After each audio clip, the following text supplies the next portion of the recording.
You'll find in Central Illinois. WHOW. Top of the morning. Thanks for being with us. I'm your host today, Seth Lawrence. The WHOW Morning Show streams to Facebook and YouTube, brought to you by Peterson Insurance, your Pekin Insurance agent in Clinton. My guest on the Zoom today, Mr. Jason Spang, Superintendent of Mount Pulaski Schools. Good to see you, Mr. Spang. How are you? Good to see you, Seth. Doing well. This is actually our last day of student attendance today. Oh, that's right. We've got in-service for staff tomorrow, and we're all going to be out of here, obviously, prior to Memorial Day. But it's a nice, cool day. We've got our all of our campus activities going on. We got about, if you're bored, Seth, we got about 15 blow-ups out here that the elementary kids are just having a ball. They're jumping their heads off out here. So it's we're tiring the kids out and sending them home for the summer. I was going to say you're getting the summer started out right for those kids. That's great. Good stuff for you guys. And I know your baseball team got a big win last night, Mr. Spang, off to another regional championship on Saturday.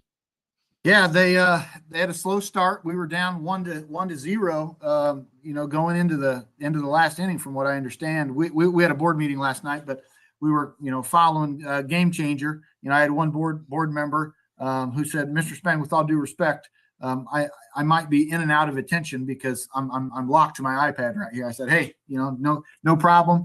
But anyway, it was hats off to Villa Grove. I know they had 3 seniors on their team. One of their baseball coaches was actually my college football teammate, and so. Oh, no kidding! That's funny. Yeah. So Heath Wilson, who coaches football down there and assists in baseball.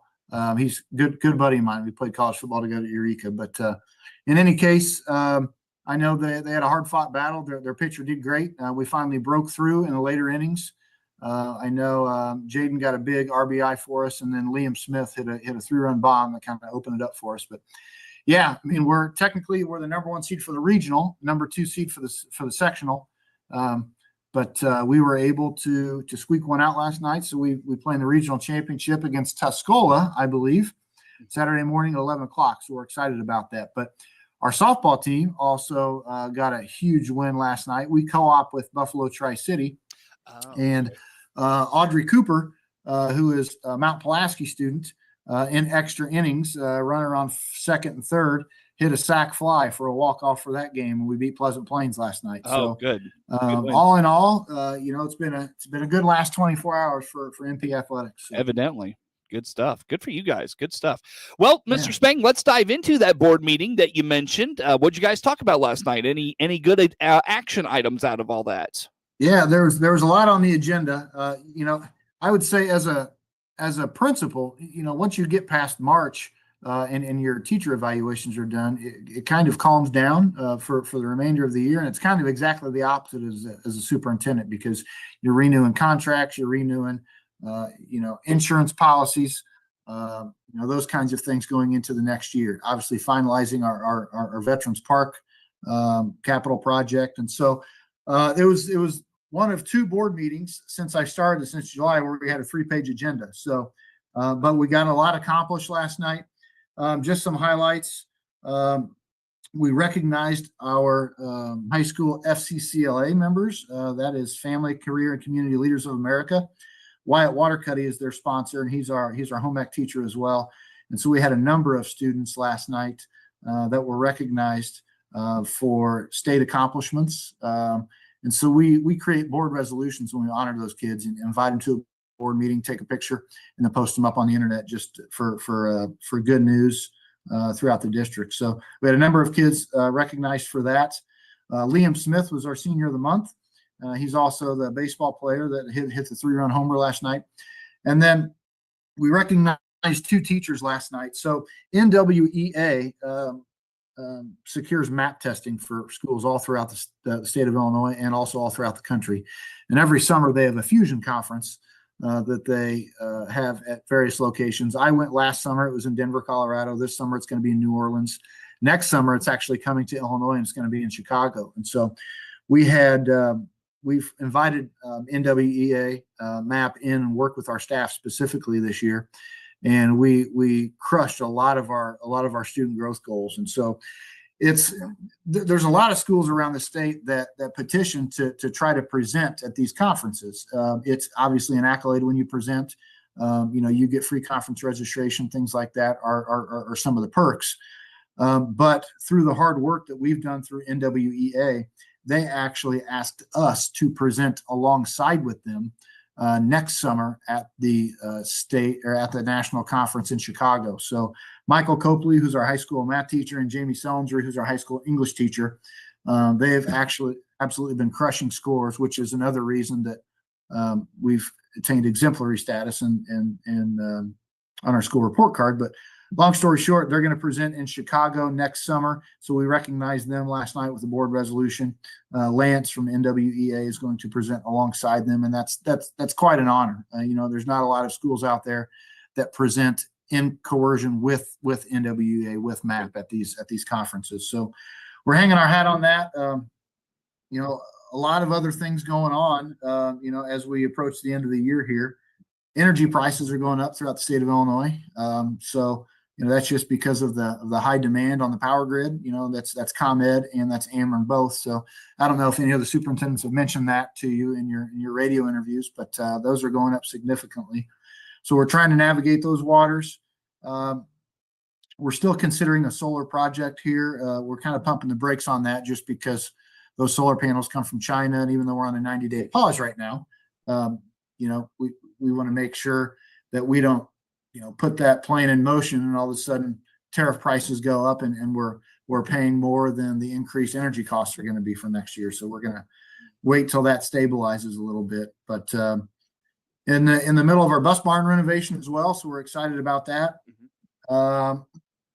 We officially have received new food service for next year. We did have a food service contract through OPA, which is their corporate headquarters out of Missouri. We had 3 food vendors put in a bid through our RFP process. OPA rebid on us, Aramark did, and Organic Life did. And Organic Life, which corporate headquarters are in Chicago, they work with schools all throughout the state. I know they're in 187 in Springfield, and they're in District 150 in Peoria. Some schools around Cahokia too. So Scott Murphy showed up last night because they won the bid. And so we're really excited about what they have to offer us next year for food service. So I know I'm talking your ear off, but that's all right. A lot going on. Well, I wanted to ask about the energy prices. How much of a cramp on the budget is that creating? Yeah, well, we'll certainly have to budget for it. It's not astronomical. When they quote you out prices, they basically fall into 4 different criteria, and it's the 4 seasons of the year. So there's summer pricing, spring pricing, fall, and winter. And obviously, from an electricity perspective, you're going to get a better deal in the winter because you're using less electricity, and electricity obviously runs your air conditioning. But in the winter prices, you're going to use more gas. But that's why obviously the rates for the summer are pretty shocking. Our current contract is electricity is delivered to us at $30 per megawatt per hour over the summer months going into next year. And we're currently working on a pricing deal through the Illinois Energy Consortium. But if we can't reach a deal, which I'm confident we can, then those prices are going to increase to being delivered at $666 per megawatt per hour. So that's an astronomical increase. Worst case scenario next year, our electricity prices will go up between $40,000 and $50,000. That's a big jump. That is a big but it is certainly cheaper than what could happen if we went ahead with our solar project, which upon completion of that, obviously we're not subjected to the market, right? But the negative side of that is if we order our solar panels, which come from China, and then there's increased tariff regulations on those, and we could end up paying in excess of $50,000 for those panels. So we're going to account for it in the budget. $50,000 is not an astronomical number when it comes to electricity in a school district. And so we are going to continue to watch the market, continue to talk with some performance contractors about solar, and just kind of, take it day by day, step at a time. Sure.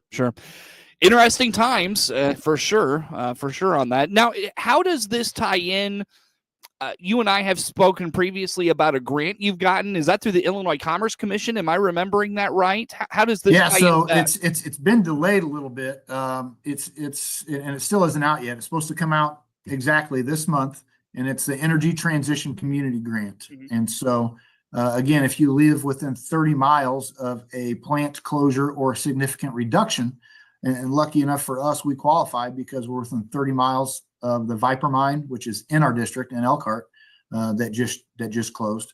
But we're also within 30 miles of the CWLP significant reduction in Springfield. And so those two factors qualify us for the grant. It's a minimum of $50,000. But then there's an employee loss factor calculation, and then there's also a revenue loss factor calculation. And so for us on the larger years, we were receiving about $250,000 in revenue from the Viper mine. And so the spirit of that grant is to recoup lost revenue from districts that are suffering because of this closure. So we're hoping that we at least get back the revenue we lost, which over a 6-year span that you qualify for revenue from this grant would be about $2.5 million for us. Now, there's These two other things districts aren't related at all, really. Then What's that? these aren't like your energy costs and this are not really related at all. Then No, okay, they're okay. not I directly don't know why I related. thought they were. My apologies. No, it's okay. No worries at all. Cool. Just some other things going on. Sure. The registration for joint annual conference opens up June 2nd. So we're excited to go back to that each year. And we're currently considering relocating our district office, Seth. You need a bigger office, Mr. Spang? Is that what this is? No, sir. Do not need a bigger office. Just a relocation of space. And so when we've discussed renovating the elementary school building and new construction costs are astronomical right now. They're $425 per square foot. And so back when we did work on the high school, it was around the $200 range per square foot. So that's how much it's going up. But long story short, our elementary school needs extra square footage. Our district office space currently is about 1,500 square feet. So we have an opportunity in town where there's a space that's not being rented right now. It's on the north end of town, kind of by the hardware store. And so we've had conversations with the owner of that property, and we're currently looking into contacting some general contractors and seeing what it would cost to bring that facility up to a rentable space. Again, it's about 1,500 square feet, which is the amount of square footage we have here. But one general contractor we spoke to, it would cost between $50,000 and $100,000 to get that space possibly ready for our relocation. And when you compare that with $1,500 of new construction costs, that comes out to about $637,000. So we'd be saving about $500,000 to relocate our district office to that space instead of incorporate it into the capital project plan here. But essentially, it just buys us time to where we can still move in that direction if we want to by the time we break ground on this elementary building, or we may end up staying there indefinitely. And so we're taking some extra steps and finding out what it would cost to get that facility up and ready. The owner of that facility has been open and willing to put money into it. And so we wouldn't want to obviously leave that person high and dry. So whatever they put in, we would agree to a rental term with them. So that way, by the time we were able to walk away, they would have recouped all their money because we want to leave them in a position where if we do leave that space, that's still a rentable space for them. So Gotcha. We're in those conversations right now, but we could be relocating our district office as soon as this fall. Interesting stuff. Very good. Mr. Spang, I'll tell you what, let's break here with that and come back with some more. In the meantime, where do folks go to learn about all things Mount Pulaski schools? Absolutely. So we have a high school and we have a grade school Facebook page. Then our school website, www.mp23schools.com. That is Mr. Jason Spang, Superintendent of Mount Pulaski Schools. My guest on the Zoom. More to come with Mr. Spang on the morning show.